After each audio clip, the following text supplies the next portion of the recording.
يعملون صنعا وقال آيات آخر أولئك الذين امتحن الله قلوبهم للتقوى لهم مغفرة وأجر عظيم قال رسول الله صلى الله عليه وآله وسلم صيام يوم عاشوراء إني أحتسب على الله أن يكفر السنة التي قبله والسنة التي بعده أو كما قال النبي عليه الصلاة والسلام اللهم صل على محمد وعلى آل محمد كما صليت على إبراهيم وعلى آل إبراهيم إنك حميد مجيد اللهم بارك على محمد وعلى آل محمد كما باركت على إبراهيم وعلى آل إبراهيم إنك حميد مجيد رب زدني علما رب زدني علما رب اشرح لي صدري ويسر لي أمري واحلل عقدة من لساني يفقه قولي سبحانك لا علم لنا إلا ما علمتنا إنك أنت العليم الحكيم আলহামদুলিল্লাহ রব্বে করিমের দরবার অসংখ্য অগণিত শুকর যে রব্বুল আলামিন বড় ভালোবেসে মহব্বত করে দয়া করে আল্লাহর ঘর দামি মসজিদ আসার বসার তৌফিক দিয়েছেন। জবানকে খুলে দিলকে খুলে সেই রবের দরবারে শুকরিয়া জ্ঞাপন করি আলহামদুলিল্লাহ। সর্বোপরি দুরূদ ও সালাম বিশ্ব মানবতার মুক্তির দিশারি সৈয়দুল মুরসালিন জনাব মুহাম্মদুর রাসূলুল্লাহ সাল্লাল্লাহু আলাইহি ওয়া আলিহি ওয়াসাল্লামের উপর যে আয়াত তেলাওয়াত করেছি পবিত্র কোরআনের সূরা কাহাফের 103 এবং 104 নম্বর আয়াত তেলাওয়াত করেছি। রাসূল সাল্লাল্লাহু আলাইহি ওয়াসাল্লামের অসংখ্য হাদিস থেকে একটা হাদিস তেলাওয়াত করেছি। আল্লাহ যদি তৌফিক দেন আয়াত হাদিসের উপর আলোচনা করার চেষ্টা করব ইনশাআল্লাহ। আজকে যে বিষয়টা নিয়ে আলোচনা করা হবে সেটা হলো, গত সপ্তাহে আমরা আলোচনা করেছিলাম হিজরি সনের। তো সেই হিজরির সন শুরু হয়ে গেছে 1446 হিজরি এবং আরবি মাস মুহররম মাস শুরু হয়ে গেছে। আজকে 5 তারিখ আরবি মাসের। অতএব এই মুহররম মাস অনেক সম্মানিত মাস। আল্লাহ তাআলাই কোরআনের মধ্যে বলেন, ইন্না ইদ্দাতাশ শুহুরি ইনদাল্লাহি 12 শাহরান ফি কিতাবিল্লাহ ইয়াওমা খালাকাস সামাওয়াতি ওয়াল আরদা মিনহা আরবাআতুন হুরুম। অর্থাৎ আল্লাহ তাআলা 4টি মাসকে সম্মানিত করে রেখেছেন, তার মধ্যে জিলকাদ, জিলহজ, মুহররম এবং রজব। এই মুহররম মাস আরবি নববর্ষ অর্থাৎ প্রথম মাস। এই মাসের ব্যাপারে, ইবাদতের ব্যাপারে অনেক আলোচনা এসেছে হাদিস এবং কোরআনের মধ্যে। গত সপ্তাহে আলোচনা করেছিলাম আমরা এই মুহররমের 10 তারিখ অর্থাৎ আশুরার দিন, আশারা অর্থ 10, এর জন্য বুঝিয়েছে আশুরার দিন। এই দিনটা অনেক মূল্যবান দিন। এই দিনটা বহু ঐতিহাসিক ঘটনা আল্লাহ ঘটিয়েছেন এই দিনের মধ্যে। গত সপ্তাহে বলেছিলাম যে এই সপ্তাহে আদম আলাইহিসসালাম এবং হাওয়া আলাইহিসসালামকে আল্লাহ তাআলা এই দিনে একত্রিত করে দিয়েছেন। শুধু তা নয়, আল্লাহ তাআলা নূহ আলাইহিসসালামের কিস্তি যদি পাহাড় পর্বতে আল্লাহ তাআলা এই দিনে আল্লাহ তাআলা একত্রিত করে দিয়েছেন। শুধু তা নয়, এই দিনের মধ্যে আল্লাহ তাআলা বনি ইসরাইলের যারা ফেরাউনের দল ছিল তাদের থেকে আল্লাহ তাআলা পয়গম্বর মূসা আলাইহিসসালাম এবং তিনার দলকে আল্লাহ তাআলা মুক্তি দিয়েছেন।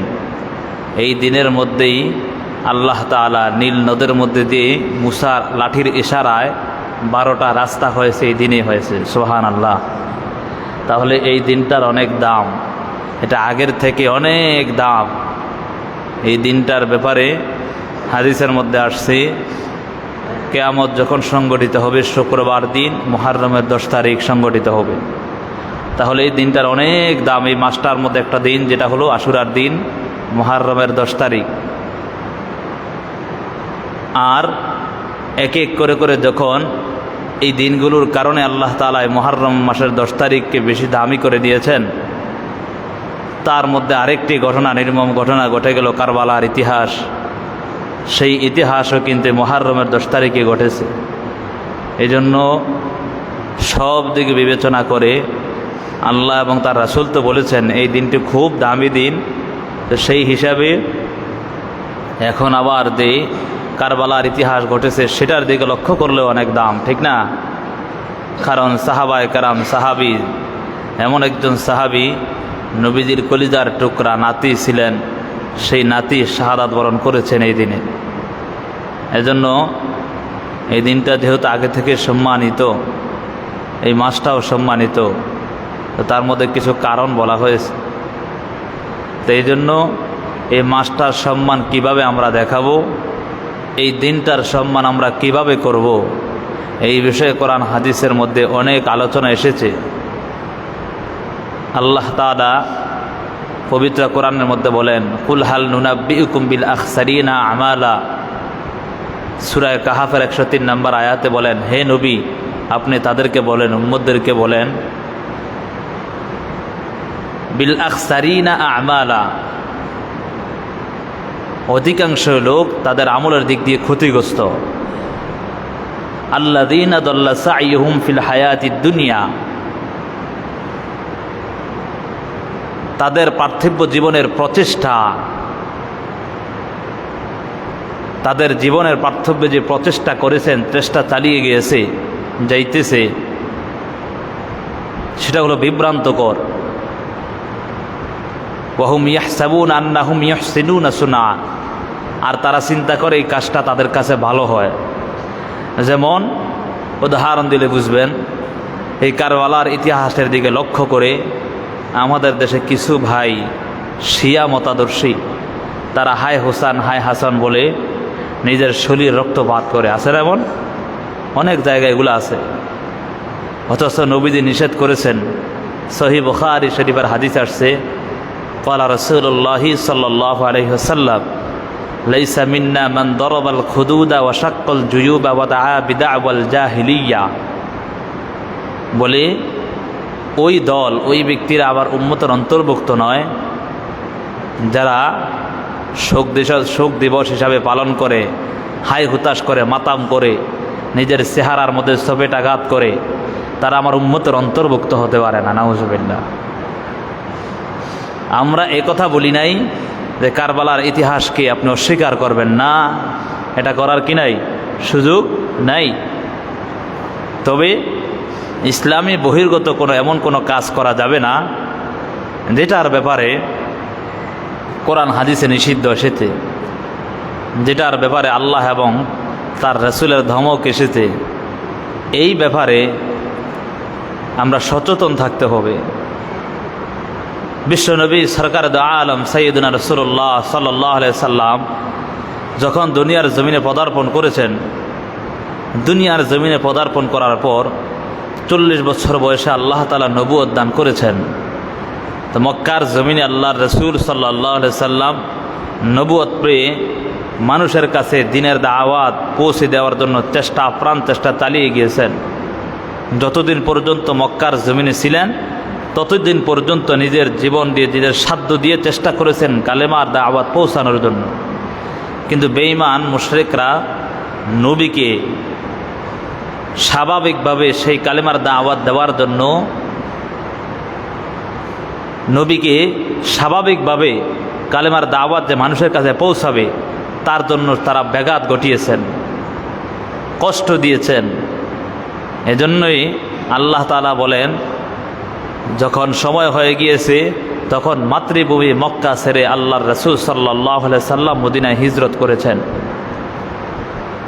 মদিনায় হিজরত করার পর রাসূল সাল্লাল্লাহু আলাইহি সাল্লাম সেই সোনার মদিনার রাষ্ট্রনায়ক হিসাবে পরিণত হয়েছেন। সবার কাছে প্রিয় মানুষ হিসাবে পরিচিত হয়েছেন।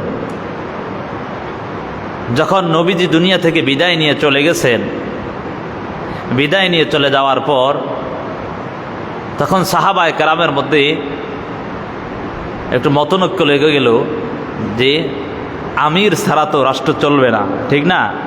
নেতা ছাড়া কি রাষ্ট্র চলে? নেতা ছাড়া চলবে না। এখন আমির নিযুক্ত করতে হবে। সাহাবায়ে কেরাম কেউ কেউ বলেন, পরামর্শের মধ্যে বসেছেন। এজন্য আল্লাহ বলেছেন, যখন তোমরা কোনো কাজ করবেন কাজের মধ্যে পরামর্শ করতে হবে, এই পরামর্শের মধ্যেই বরকত হয়। এক একজন সাহাবায়ে কেরাম এক এক রকম বলেন। এক সাহাবী উঠে বললেন যে আমার প্রস্তাব হলো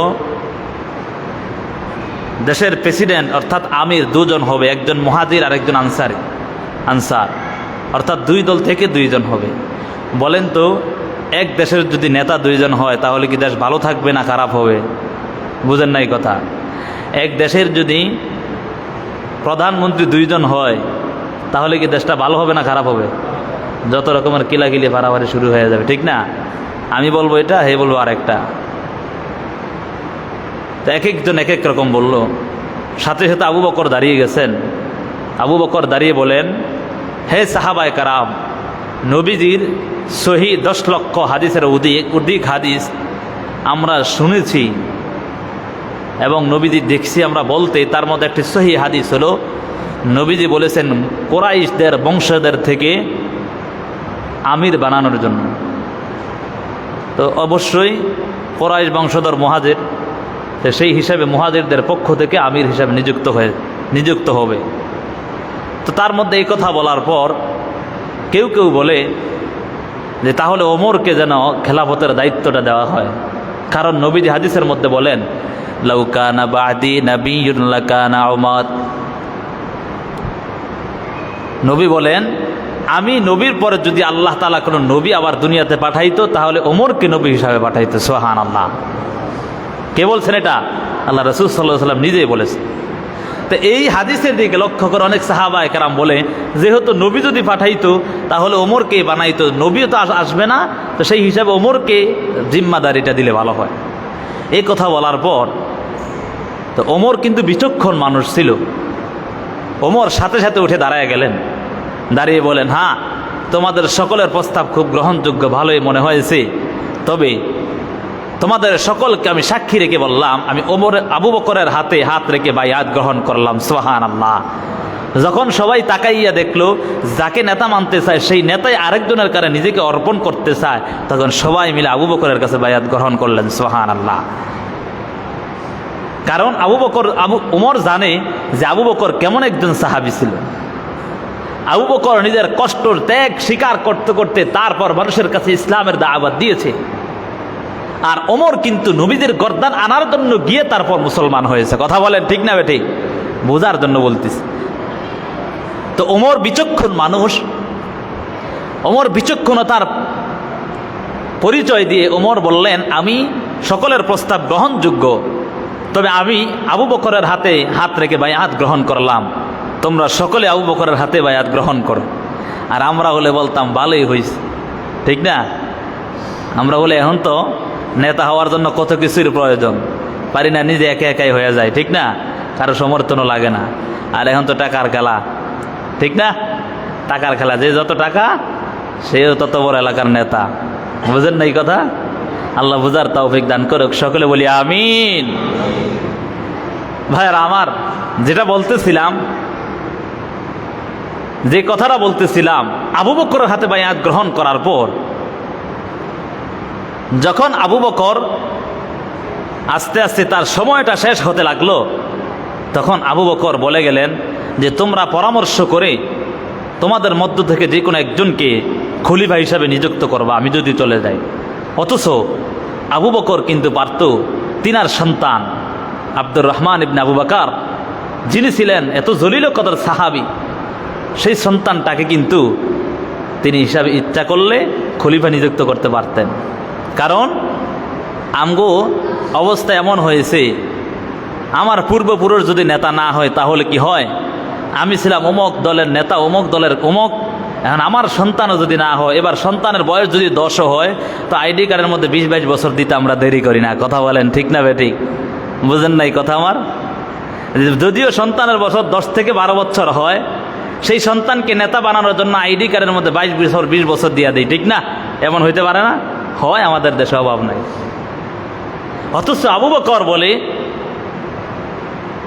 তোমরা পরামর্শ করে কাউকে খলিফা নিযুক্ত করবা। তারপর সকলে পরামর্শ করে ওমরকে খলিফা নিযুক্ত করেছেন। সেই ওমর 12 বছর পর্যন্ত খেলাফত দায়িত্ব পালন করেছেন। যখন আস্তে আস্তে করে ওমরের সময় শেষ হয়ে যাচ্ছে, ওমর ডাক দিয়ে বলে যে তোমরা, আমি যদি চলে যাই, আবার চলে যাওয়ার পর তোমরা কাউকে পরামর্শ করে খলিফা নিযুক্ত করবা। তিনি কিন্তু পারতেন আব্দুল্লাহ ইবনে ওমরকে, তার সন্তানকে খলিফা হিসাবে নিযুক্ত করতেন, না সেটা করেন নাই। তিনি বলছেন তোমরা পরামর্শ করে যাকে ইচ্ছা, যাকে নির্বাচিত করবা, সে যেন কি হয়, খলিফা নিযুক্ত হয়। তবে ওমর দুনিয়া থেকে বিদায় নিয়েছেন নামাজরত অবস্থায়। বেঈমান মুশরিকরা ওমরকে এমনভাবে আঘাত করেছেন, তীর নিক্ষেপ করেছেন, সেই ওমর তীরের আঘাত পেয়ে আস্তে আস্তে করে দুনিয়া থেকে বিদায় নিয়েছে। তো এক একজন এক এক রকম লেখেন। তারপর যখন সকলে পরামর্শ করলেন, পরামর্শ করে ওসমানকে খেলাফতের দায়িত্ব দিয়েছেন। ওসমান খেলাফতের দায়িত্ব 12.5 বছর পর্যন্ত খেলাফতের দায়িত্ব পালন করেছেন। খেলাফতের দায়িত্ব পালন করার পর তিনিও এভাবেই বলে গেছেন যে তোমরা পরামর্শ করে আমি চলে গেলে তারপর আরেকজনকে খলিফা নিযুক্ত করবা। তখন আলীকে সকলে মিলে নিযুক্ত করেছেন। কিতাবের মধ্যে আসছে আলী 4 বছর পর্যন্ত খেলাফত পরিচালনা অর্থাৎ প্রতিষ্ঠা করে তারপর তিনি দুনিয়া থেকে বিদায় নিয়েছেন। তখন তিনি বললেন তোমরা পরামর্শ করে যাকে তোমাদের পছন্দ ভালো হয়, খেলাফত প্রতিষ্ঠা করার জন্য যাকে গ্রহণযোগ্য মনে হয় তাকে তোমরা খেলাফতের দায়িত্ব প্রদান করো। এ কথা বলে যখন আলীও চলে গেলেন, আলী চলে যাওয়ার পর কাতিবুল ওয়াহি হযরত মুআবিয়া রাদিয়াল্লাহু তাআলা আনহুকে খেলাফতের দায়িত্ব দিয়েছেন। কেউ কেউ লিখেছেন কিছুদিন হুসাইন রাদিয়াল্লাহু তাআলা আনহু খেলাফতের দায়িত্ব পালন করেছেন। অর্থাৎ এমন করে এতটুকু পর্যন্ত পরামর্শ অনুযায়ী, মশওয়ারা অনুযায়ী দায়িত্ব এসছে। যখন দায়িত্বটা মুআবিয়ার পর্যন্ত আসলো, মুআবিয়া দুনিয়া থেকে বিদায় নিয়ে যাওয়ার আগে আগে তিনার সন্তান ইয়াজিদকে খেলাফতের মসনদের মধ্যে বসালেন। তবে সেখানের মধ্যে আর পরামর্শ হয় নাই, সে নিজেই তার সন্তান ইয়াজিদকে খেলাফতের মসনদে বসিয়ে দিয়েছেন। তো খেলাফতের মসনদে যখন বসালেন তখন সকলের মধ্যে একটু কৌতূহল জেগে গেল যে পরামর্শ ছাড়া, নবী বলেছেন পরামর্শ করে খেলাফতের দায়িত্ব দেওয়ার জন্য, অথচ দেখা যায় এমন হলো যে ইয়াজিদকে পরামর্শ ব্যতীতই খেলাফতের দায়িত্ব দিয়া দিল। এই চিন্তা করে সকলের মধ্যে একটু কৌতূহল জেগে গেল। কেউ কেউ লিখেছেন যে তিনাকে নবী দিয়ে আদেশ করেছেন তার সন্তানকে খেলাফতের দায়িত্ব দেওয়ার জন্য যে কোনো কারণবশত, কিন্তু এটা উল্লেখযোগ্য মত নয়। যখন এমনভাবে পরামর্শ ব্যতীতই এই কাজটা করে ফেলল, কারো কারো থেকে শুনতে পায় সেই ইয়াজিদ নাকি নেশা পান করত, মদ পান করত, অর্থাৎ নেশা পানের মধ্যে লিপ্ত থাকত। নবীজির কলিজার টুকরা নাতি হযরত হুসাইন রাদিয়াল্লাহু তাআলা আনহু চিন্তা করলেন যে এমন একটা চেয়ার, যে চেয়ারের মধ্যে স্বয়ং নবীজি বসেছেন, সেই চেয়ারটা কোনো নেশা পান করেনেওয়ালার কাছে দেওয়া যায় না। এই চিন্তা করিয়া হযরত হুসাইন রাদিয়াল্লাহু তাআলা আনহু বলেন, না, এটা করা যাবে না। আমি নবীর নাতির শরীরে এক ফোঁটা রক্ত থাকা সত্ত্বে ইয়াজিদের হাতে ক্ষমতা দেওয়া যায় না। এদিক দিয়া কুফার থেকে সংবাদ আসলো যে হে নবীদের দৌহিত্র, যে নবীদের নাতি, আপনি জীবিত থাকতে কেন ইয়াজিদের হাতে ক্ষমতা যাবে? আমরা আপনার হাতে বায়াত গ্রহণ করতে চাই। নবীদের আদরের নাতি হযরত হুসাইন রাদিয়াল্লাহু তাআলা আনহুর কাছে যখন সংবাদ আসলো, সবাই কুফার থেকে সংবাদ দিতেছে, হে হুসাইন রাদিয়াল্লাহু তাআলা আনহু, তাড়াতাড়ি আসেন, কুফা নগরীর মধ্যে আসেন, আমরা সবাই আপনার হাতে হাত রেখে বায়াত গ্রহণ করব। আমরা ইয়াজিদের হাতে হাত রেখে বায়াত গ্রহণ করতে চাই না। সেখান থেকে আস্তে আস্তে ওই কারবালার নির্মম ঘটনা ঘটে আরম্ভ হয়ে গেল। তবে কারবালার ঘটনার দিকে লক্ষ্য করে আমরা হায় হুতাশ, হায় মাতাম করা যাবে না, শরীরে আঘাত করা যাবে না। অথচ নবী মায়ার নবী হাদিসের মধ্যে জানায়া দেন, লাইসা মিন্না মান দরবাল খুদুদা ওয়া শাক্কাল জুজুবা ওয়া দাআ বিদাওয়াল জাহিলিয়া। কোনো বান্দা বান্দি যদি নিজের চেহারার মধ্যে সফেদাঘাত করে নিজের জামা ছিঁড়ে বুক ফিরে ফেলে, তারা যেন আমার উম্মতের অন্তর্ভুক্ত হবে না। হযরত হুসাইন রাদিয়াল্লাহু তাআলা আনহুকে কুফার থেকে সকলে সংবাদ দিল, আপনি তাড়াতাড়ি কুফার জমিনে চলে আসেন, আপনাকে আমরা আপনার হাতে হাত রেখে বায়াত গ্রহণ করব। এ কথা বলার পর যখন হুসাইন রাদিয়াল্লাহু তাআলা আনহুর কানে সই খবরটা চলে আসলো, হুসাইন রাদিয়াল্লাহু তাআলা আনহু তিনার চাচাতো ভাই মুসলিম বিন আকিলকে পাঠায়া দিলেন, যাও যাও কুফা নগরীর থেকে খবরটা, সংবাদটা আসলে নিয়ে আসো। তারা কি আসলেই কি আমাকে খেলাফতের দায়িত্ব দেওয়ার জন্যই কি তারা আমাকে এমনভাবে বাছাই করতেছে কিনা, একটু আগে যাচাই করে আস। মুসলিম বিন আকিল যখন কুফা নগরীর মধ্যে গিয়ে পৌঁছে গেলেন, দেখতে পায় বাস্তবেই সকলেই মিলে হুসাইন রাদিয়াল্লাহু তাআলা আনহুকে বায়াত গ্রহণ করতে চায় হুসাইনের কাছে। সকলেই মিলে এ কথা যখন দেখতে পায়, মুসলিম বিন আকিল সাথে সাথে আবার পত্র লিখে হুসাইনের কাছে পাঠায়া দেয়। নবীদের কলিজার টুকরা নাতির কাছে সংবাদটা পৌঁছে গেল। নবীদের কলিজার টুকরা নাতি ডাক দিয়া বলে, যখন এই সংবাদ পেয়ে যায়, নবীদের কলিজার টুকরা নাতি সকলকে ডাক দিয়া বলল, তাড়াতাড়ি আসো, তাড়াতাড়ি আসো। রেওয়ায়াতের মধ্যে পাওয়া যায়, কোন কোন রেওয়ায়াতের মধ্যে 200 জন লোক নিয়ে, কোন কোন রেওয়ায়াতের মধ্যে 72 জন লোক নিয়ে কুফার দিকে রওনা হতে লাগলো। এই যে ফুরাত নদীর দিকে রওনা হতে লাগলো। নবীদের কলিজার টুকরা হুসাইন রাদিয়াল্লাহু তাআলা আনহু প্রসিদ্ধ মত হলো 72 জন লোক নিয়ে যখন রওনা হলো, তার মধ্যে 40 জন হলো পুরুষ আর 32 জন হলো নারীর দল। এই সমস্ত লোকদেরকে নিয়ে যখন কুফার দিকে রওনা হয়ে গেল, ফুরাত নদীর তীরে গিয়ে তাকাইয়া দেখে ইয়াজিদের সৈন্য দল ওবায়দুল্লাহ বিন জিয়াদ ছিলেন ওই সময়ের, ওই ইয়াজিদের সেনাপতি ছিলেন।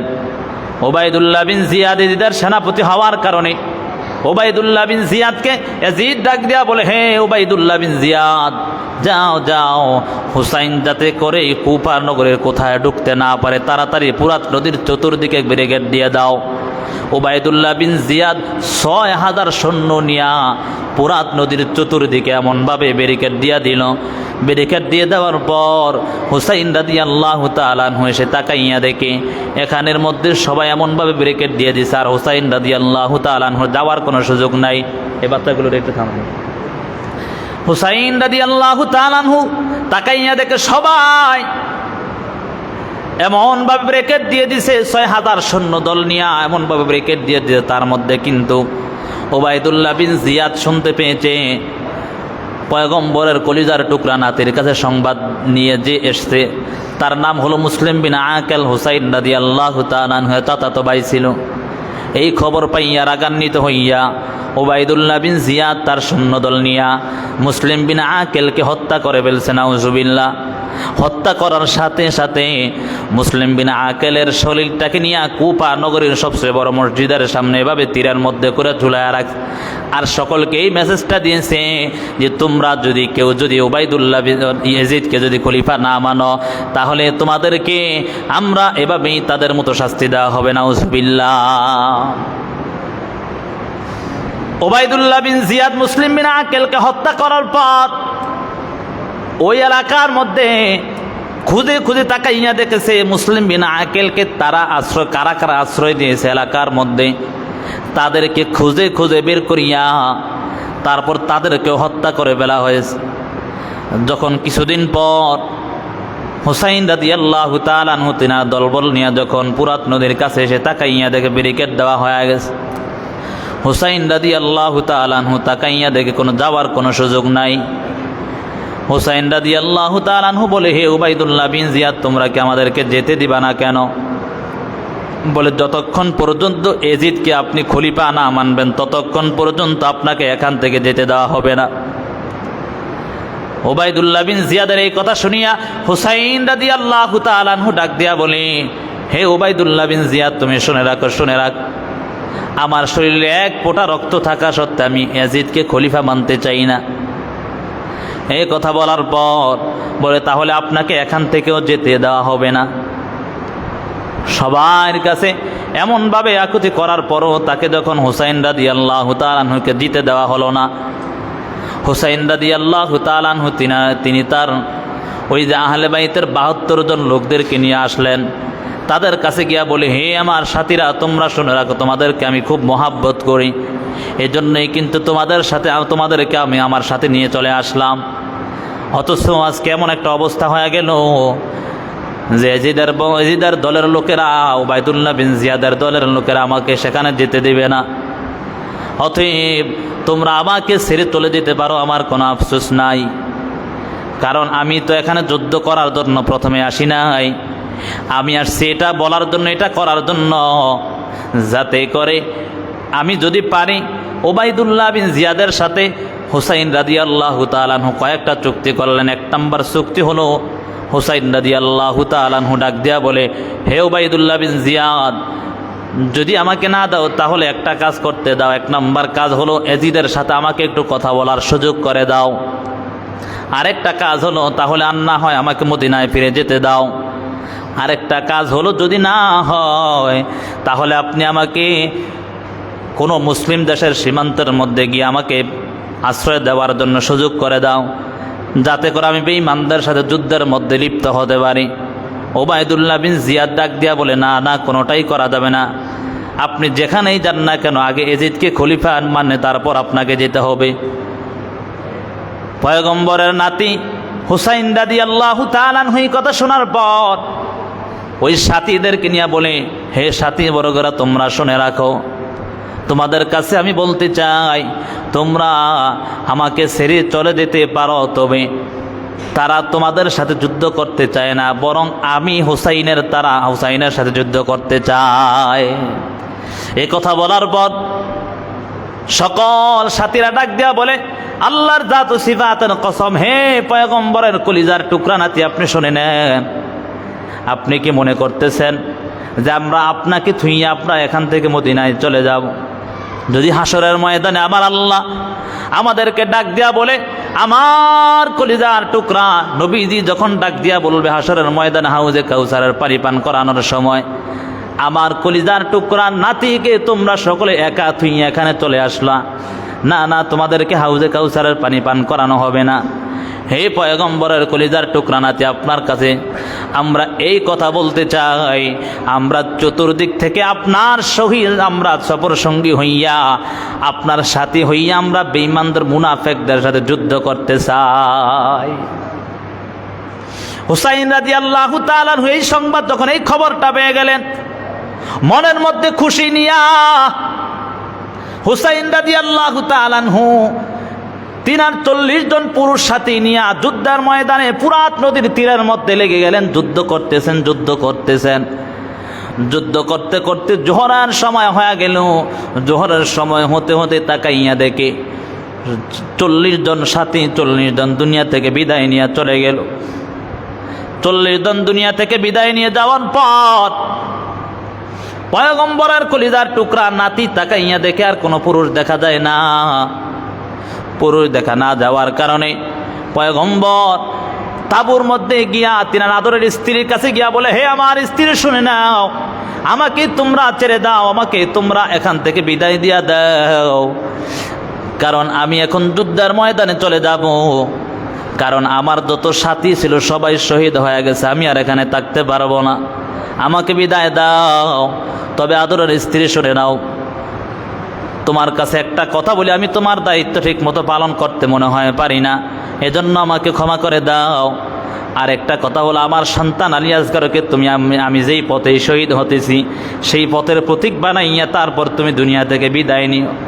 এই কথা বলার পর আদরের স্ত্রী ডাক দিয়া বলে, হে স্বামী আমার, আপনি আপনার নানা আপনার বাবা সকলেই কিন্তু হক পথেই ছিল, অতএব আমিও জানি আপনিও হক পথেই আছেন, এই জন্য আমি আপনার ওপর কোনো দাবি নাই, কোনো কিছুই নাই। তবে আমার একটা আবদার, আমার এই ছোট সন্তানটা কোলের মধ্যে আজকে দীর্ঘ 1 মাস 2 দিন হয়ে গেল, আমার সন্তানটা কয়েকদিন পর্যন্ত খাবার খেতে পারে না, পানিও শেষ হয়ে গেছে, যদি পারেন একটু পানির ব্যবস্থা করে দেন। এই কথা বলার পর পয়গম্বরের কলিজার টুকরা নাতি যখন সন্তানটাকে নিয়ে ফুরাত নদীর কাছে যায়, তাকাইয়া দেখে ওবায়দুল্লাহ বিন জিয়াদের সৈন্য দলেরা মিলিয়া ওই ফুরাত নদীর চতুর্দিকে এমনভাবে বেষ্টন করে রেখেছে। ডাক দিয়া বলে, হে ওবায়দুল্লাহ বিন জিয়াদ, শোনো, আমার সন্তানটাকে একটু পানি পান করানোর জন্য একটু সুযোগ করে দাও, আমার সন্তানটাকে একটু পানি পান করাবো। ভিতর থেকে আওয়াজ আসে, আসলেই কি তোমার সন্তান কিনা না অন্য কোনো কিছু নিয়ে চলে আসছে। তখন পয়গম্বরের কলিজার টুকরা নাতি হুসাইন রাদিয়াল্লাহু তাআলা আনহু নিজের সন্তানটাকে এভাবে যখন হাত দিয়ে ধরলেন, ওই মুনাফেকদের মধ্যে একজন সাথে সাথে একটা তীর নিক্ষেপ করে সন্তানটাকে দুনিয়া থেকে বিদায় করে দিলেন। সেই সন্তানটা নবীদের কলিজার টুকরা নাতির সন্তান ছিল আলী আসগর, ওই সন্তানটাকে হত্যা করে ফেলল, সন্তানটাকে দুনিয়া থেকে বিদায় করে দিল। সেই সন্তানের রক্ত শরীর এমনভাবে রক্তগুলো ওই পয়গম্বরের কলিজার টুকরা নাতির শরীরের মধ্যে বেয়ে বেয়ে পড়তেছিল। পয়গম্বরের কলিজার টুকরা নাতি এমনভাবে বিচলিত হইয়া কান্না করে আর বলে, সন্তান, তোমাকে জীবনের তরে পানি আর পান করাইতে পারলাম না, তবে আল্লাহর কসম, আল্লাহকে সাক্ষী রেখে বলি, তোমার ওই যে আমার কলিজার টুকরা নানা, ওই নানার হাতে তোমাকে ওই হাসরের ময়দানে হাউজে কাউসারের পানি পান করায়া তৃপ্ত করে দেব। সুবহানাল্লাহ।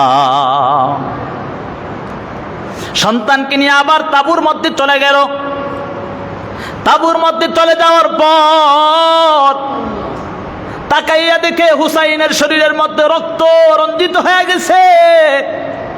হুসাইনের শরীর, হাতের মধ্যে রক্ত, শরীরের মধ্যে রক্ত দেখা যাচ্ছে।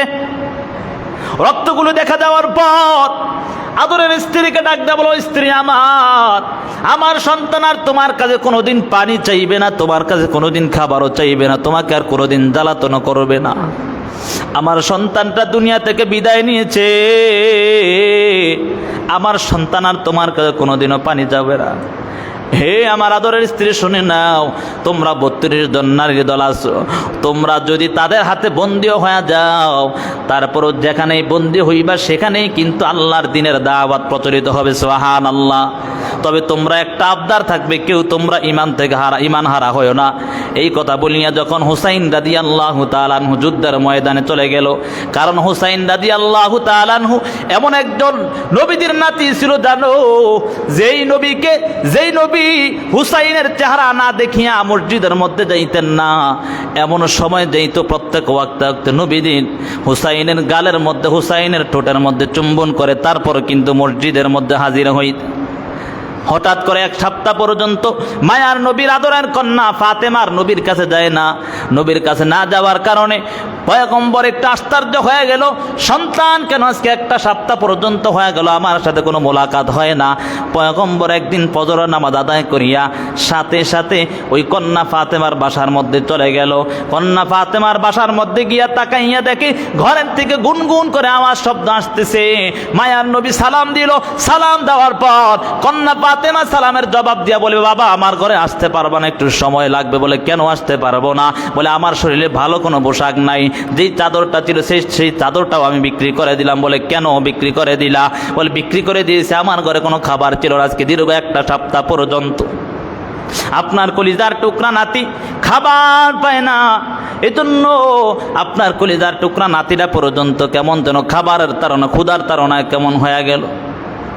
আপনার কলিজার টুকরা নাতি আমাকে সব সময় বলতো, আমার নানার কাছে আমাকে নিয়ে যাও, কারণ আমার নানা আমাকে না দিয়া কখনো খানা খাবে না। এ কথা বলার পর পয়গম্বরের শরীরে একটা চাদর ছিল, সবুজ রঙের একটা চাদর। সেই চাদরটার সাথে সাথে যখন দরওয়াজাটা পাক করে পয়গম্বরের কন্যার কাছে দিয়া দিল। পয়গম্বরের কন্যার কাছে দেওয়ার পর শরীরটা পেতাইয়া দরওয়াজাটা খুলে তাকাইয়া দেখে সকলে কেমন যেন ক্ষুধার তাড়নায় কেমন হয়ে গেল, শরীরটা শুকায়া গেল। শরীর শুকানোর পর ডাক দিয়া বলে, তাকাইয়া দেখেন আপনার নাতিটা কেমন যেন হয়ে গেল, ক্ষুধার তাড়নায় শুকায়া গেছে। নবীজির সাথে সাথে হুসাইন রাদিয়াল্লাহু তাআলা আনহুকে বুকে জড়াইয়া ডাক দিয়া বলে, হে নাতি আমার, তুমি থাকো, আমি আসতেছি। মায়ার নবী বের হইয়া এক ইহুদির বাড়িতে গিয়া কাজ করার জন্য তৈরি হয়ে গেল। ইহুদির বাড়িতে কাজ করার জন্য তৈরি হইয়া ইহুদির কাছে চুক্তিবদ্ধ হলো, এই ইহুদি ভাই, তোমার যদি খেজুর গাছের মধ্যে আমাকে পানি দেওয়ার জন্য কোনো লোক লাগে তাহলে আমাকে নিতে পারো। মায়ার নবী এই কথা বলার পর ওই ইহুদি ডাক দিয়া বলে, তাহলে নেওয়া যাবে, আমার এখানে 10 বালতি পানি লাগবে। বলে, যদি 10 বালতি পানির বিপরীত তোমাকে 20টা খাজুর আমি দান করব। এই কথা বলার পর মায়ার নবীর সাথে সাথে তৈরি হয়ে গেল। ওই কূপ থেকে পানি উঠানো আরম্ভ করে দিল। কূপ থেকে পানি উঠাইতেছে, এমন করতে করতে 9টা বালতির উপর 10টা বালতি যখন উঠাইতে লাগলো, সাথে সাথে ওই 10 বালতির সময় কূপের মধ্যে রশিটা ছিঁড়িয়া কূপের মধ্যে বালতিটা ভরে গেল। মায়ার নবী ডাক দিয়া বলে, হে ভাই, তুমি আমাকে 18টা খেজুর দাও, কারণ একটা আমি বালতি উঠাতে পারি নাই, বালতিটা ওই কূপের মধ্যে পড়ে গেল। এই কথা শুনিয়া ওই ইহুদির সাথে সাথে মায়ার নবীর গালের মধ্যে একটা থাপ্পড় লাগায় দিল। থাপ্পড় লাগানোর পর মায়ার নবী ডাক দিয়া বলে, ইহুদি ভাই, মনে হয় তোমার হাতের মধ্যে কষ্ট পেয়ে গেছো, তোমার হাতটা আমার কাছে দাও, তোমার হাতটাকে আমি একটু এমন ভাবে মুছে দেই। তারপর ডাক দিয়া বলে, হে ইহুদি ভাই, আমি আমার শরীর থেকে চাদরটা সরাইয়া দিই, যদি পারো তোমার ইচ্ছা মতো তোমার মনের কষ্টটা তোমার দূর করিয়া আমাকে ভালোভাবে আঘাত করতে থাকো। এমন মায়ার নবী ওই নাতির জন্য পর্যন্ত ওই ইহুদির থাপ্পড় খেয়ে তারপরও কলিজার টুকরা নাতির ক্ষুধার যন্ত্রণার নবী সহ্য করতে পারে না।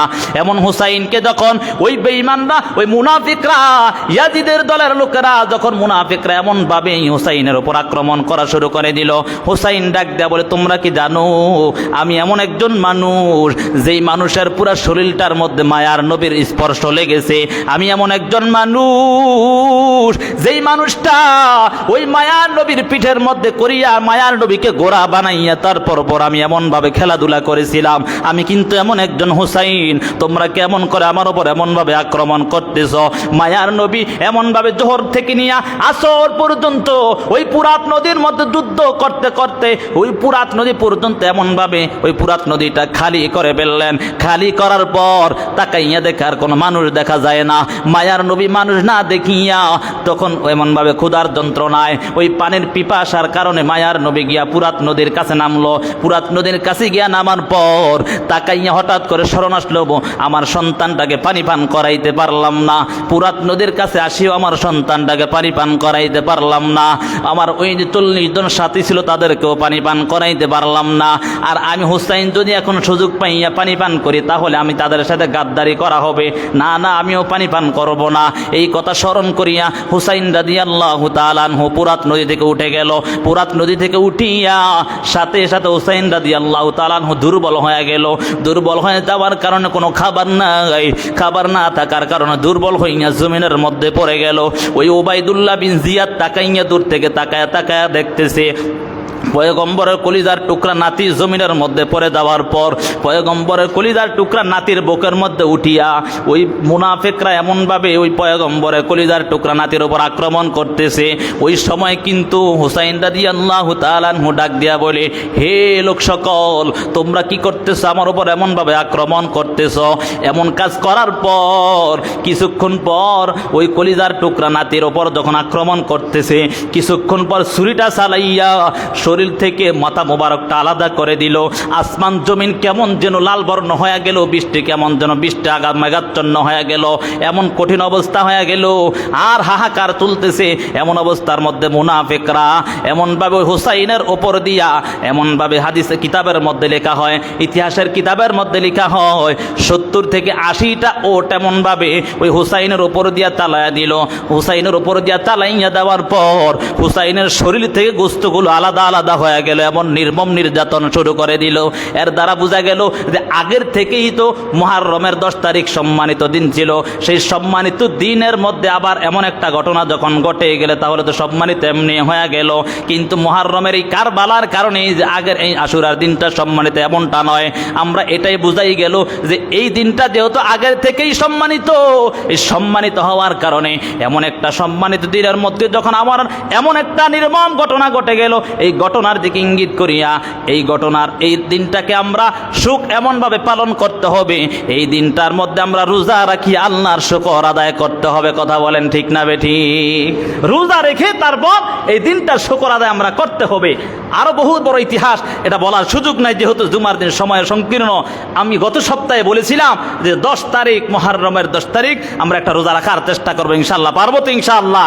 তবে একটা রোজা নয়, নবীজি হাদিসের মধ্যে বলেন সুমু আশুরা ওয়া খালিফু ফীহিল ইয়াহুদা ওয়া সুমু ক্বাবলাহু ইয়াওমান ওয়া বা'দাহু ইয়াওমান। নবীজি হাদিসের মধ্যে বলেন যে তোমরা আশুরার 10 তারিখে শুধু রোজা রাখবা না, কারণ এই দিনে রোজা রাখলে ওই ইহুদিদের সাথে মিলে যাবে, এজন্য একদিন রোজা রাখলে হবে না, 2 দিন রোজা রাখতে হবে, 9 তারিখ 10 তারিখ আর না হয় 10 তারিখ এবং 11 তারিখ, এই 2 দিন আমরা রোজা রাখার চেষ্টা করবো, ইনশাআল্লাহ পারবো তো। আরেকটা কাজ হলো, এই দিনের মধ্যে গত সপ্তাহে বলেছিলাম, আবার স্মরণ করার জন্য এই কথাটা বলতেছি যে আমার পরিবার পরিজনদেরকে আমরা 10 তারিখ একটু ভালো খাওয়ানোর চেষ্টা করব। হাদিসের মধ্যে আসছে কেউ যদি 10 তারিখের মধ্যে ভালো খাওয়ানোর চেষ্টা করে তাহলে তার সারা বছর আল্লাহ তাআলা রিজিকের মধ্যে কোনো অভাব দিবে না। সুবহানাল্লাহ। আল্লাহ তাআলা আমাদেরকে যে কথাগুলো বললাম, এই কথাগুলোর উপর সর্বপ্রথম আমাকে সঠিক ইতিহাস বুঝে আমল করার তৌফিক আমাকে দান করুন, তারপর সকলকে আমল করার তৌফিক দান করুন। ওয়া মা তৌফিক ইল্লা বিল্লাহ।